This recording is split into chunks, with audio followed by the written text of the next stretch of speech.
गुरुवारी शरद पवार यांच्या बारामती दौऱ्याचा तिसरा दिवस आहे. दौंड, इंदापूर, बारामतीमधील शेतकऱ्यांच्या अडचणी त्यांनी जाणून घेतल्या. दुष्काळी भागातल्या शेतकऱ्यांच्या समस्या मुख्यमंत्र्यांकडे मांडणार आहे अशी माहिती देत असतानाच एका पत्रकाराने मराठा आरक्षणाबरोबरच आता ओबीसींचे हक्के हे देखील घटनात्मक ओबीसी टिकून राहिली पाहिजे या मागणीसाठी आंदोलन करत आहेत. दोन समाजात सामाजिक सलोखा टिकवावा, शिवाय आरक्षणाचा प्रश्न आता केंद्रीय स्तरावर सोडवण्यासाठी प्रयत्न झाले पाहिजेत असे म्हणत ओबीसी नेते हक्के यांना भेटण्यासाठी उपोषण स्थळी जाणार का या प्रश्नावर पवार यांनी थेट उत्तर देणे टाळले असल्याचे दिसून आले.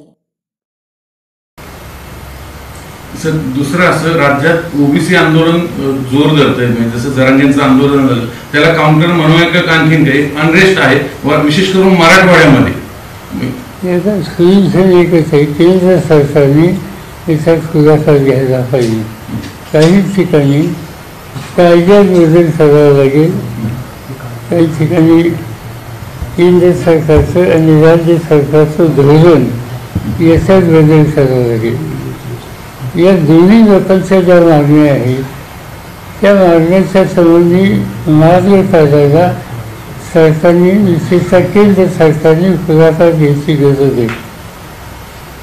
एका मर्यादेच्या बाहेर आंदोलन न जाईल याची काळजी घ्यावी, पण त्याचा एक सामाजिक तणाव हा निर्माण न होईल याची काळजी घेणं ही सगळ्यांची जबाबदारी. आम्ही इथं राजकारण आणू इच्छित नाही, पण इथं केंद्राला लगेच भूमिका घेऊन चालणार नाही. विषय हाकेंना भेटायला जाणार सर आपण आंदोलनाला उपोषणाला बसले. मी सांगितलं तुम्हाला, केंद्र सरकारने दोघांच्या प्रश्नाचं लक्ष घालावं आणि निघायची वेळ लागली.